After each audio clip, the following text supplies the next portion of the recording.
Hello नमस्कार everyone, कैसे हैं आप सब लोग। आज इस वीडियो में चर्चा करेंगे धनिया के फायदों के बारे में।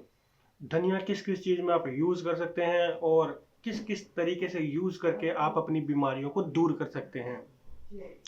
तो सबसे पहले आयुर्वेदिक गुण धर्म के हिसाब से अगर मैं बताऊं तो रसों के हिसाब से यह कटु यानी कि तीखा और कषाय यानी कि कसेला होता है, इन दोनों का मिश्रण होता है। यह इसके अलावा स्निग्ध होता है और खास करके यह पित्त नाशक होता है, तासीर में है, ठंडा होता है। और जब भी अगर आपको कभी बहुत ज़्यादा पित्त बढ़ जाए, शरीर के अंदर गर्मी बढ़ जाए, खास करके गर्मियों के मौसम में, तो खासकर यह पिलाया जाता है मिश्री मिला करके। तो अब मैं इसके फायदों के बारे में बताना शुरू करता हूँ। तो एक तो यह पित्तनाशक है ही।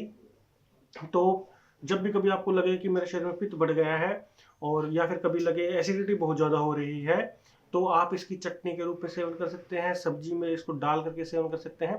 या फिर जो धनिया के सूखे बीज होते हैं उनका जो आप पाउडर निकाल कर मसालानी में रखते हैं, आपको कुछ नहीं करना, केवल 1/4 चम्मच आपको रात को पानी में, आधे गिलास पानी में डाल देनी है और 1/4 चम्मच मिश्री डाल देनी है और सुबह खाली पेट पी लेना है।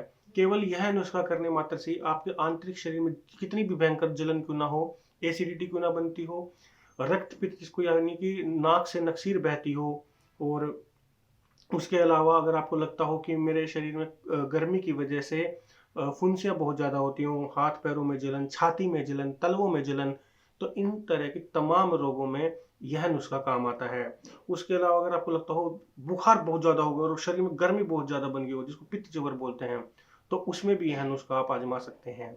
धनिया जो है वह जठराग्नि को प्रदीप्त करता है और पचने में हल्का भी होता है।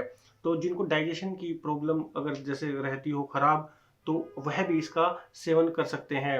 अगर आपको अजीर्ण हो या फिर खाना सही से ना पचता हो, तो धनिया के चूर्ण लेकर 1/4 चम्मच और उसमें 1/4 चम्मच ही सौंठ मिला दीजिए और आप इसको 2 गिलास पानी में डालकर उबाल कर जब यह गिलास आधा बच जाए तो इसका काढ़ा पी सकते हैं।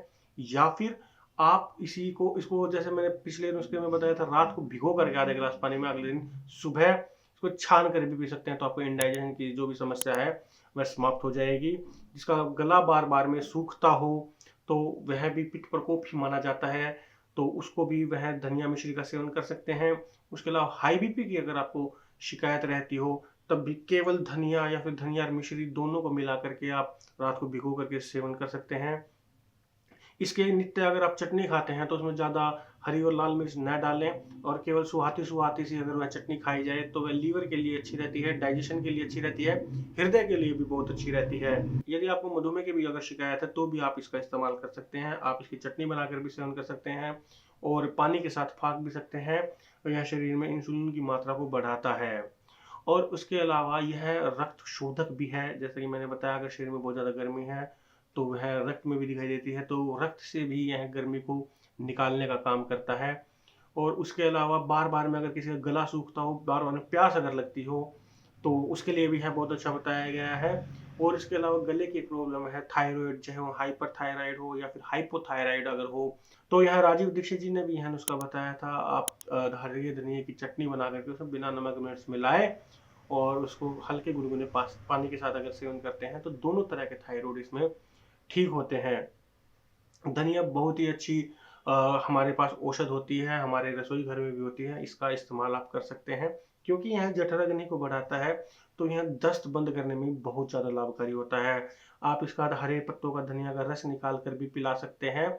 या फिर जो सूखा धनिया होता है, अगर आपको लगे कि गर्मी के कारण अगर आपको दस्त लग गए हैं तो उसमें मिश्री मिलाकर रात को भिगो दीजिए, फिर सुबह भिगोकर शाम को पिला दीजिए, दोनों टाइम पिला सकते हैं। तो इस तरीके से इसका आप इस्तेमाल करवा सकते हैं। तो देखा, केवल धनिये से आप कितने प्रकार के रोगों को दूर कर सकते हैं। बस मोटा मोटा एक चीज ध्यान रख लीजिएगा कि जिनको भी गर्मी की वजह से अगर कोई भी रोग अगर आपको लगता हो कि हाँ मेरे शरीर में गर्मी बन रही है और उसी की वजह से ये रोग हुआ है, तो बेझिझक आप इसका इस्तेमाल कर सकते हैं। मैं आशा करता हूँ मेरे द्वारा दी गई जानकारी धनिया के बारे में आपको अच्छी लगी होगी। अगर आपको कोई भी चीज़ समझ में ना आई हो तो आप कमेंट करके पूछ सकते हैं। अगर अभी तक आपने हमारे यूट्यूब चैनल को सब्सक्राइब नहीं करा है तो अभी लाल बटन दबाकर सब्सक्राइब कीजिए। धन्यवाद।